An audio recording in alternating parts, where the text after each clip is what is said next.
और एक जानिब तो इकॉनमी ज़मीन बोस हो रही है और दूसरी जानिब अफसरान की तनख्वाहों के बारे में भी आपको बताते हैं। ज़रा ये भी सुनिए कि कौमी असम्बली में जमा करवाई गई ग्रेड 22 के अफसरान की तनख्वाह मराद की तफसीलात बोल न्यूज़ ने हासिल कर ली हैं, जिसके मुताबिक ग्रेड 22 के 49 अफसरान को माहाना 3 करोड़ 96 लाख रुपए से ज़ायद तनख्वाह अदा की जा रही है। इसी हवाले से बात करेंगे। फहद चौधरी हमें ज्वाइन कर रहे हैं। फहद, एक जानिब इतने बुलंदोबांग दावे हैं, दूसरी जानिब जो डॉक्यूमेंट्स हैं वो कुछ और कह रहे हैं। जी देखिए, ऐसा ही है।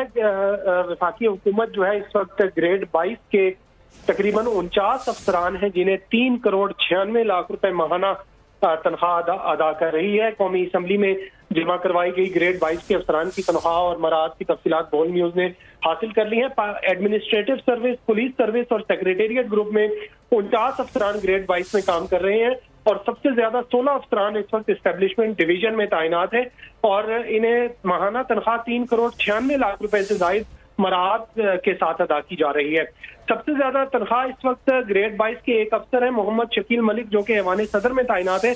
15,90,000 माहाना तनख्वाह हासिल कर रहे हैं। इसके अलावा आईजी बलोचिस्तान मुअज्जम जहां अंसारी की माहाना तनख्वाह 8,44,000 रुपए है। उन्हें एक जीप, एक कार, एक खानसामा और एक अर्दली भी फराहम किया गया है। जबकि चीफ सेक्रेटरी सिंध सैयद आसिफ हैदर शाह माहाना 7,75,000 रुपए तनख्वाह वसूल कर रहे हैं और चीफ सेक्रेटरी सिंध को एक सरकारी गाड़ी बमा फराहम की गई है। ठीक है फहद, बहुत शुक्रिया आपका तफसीलात देने के लिए। महंगे डॉलर बेचकर पैसा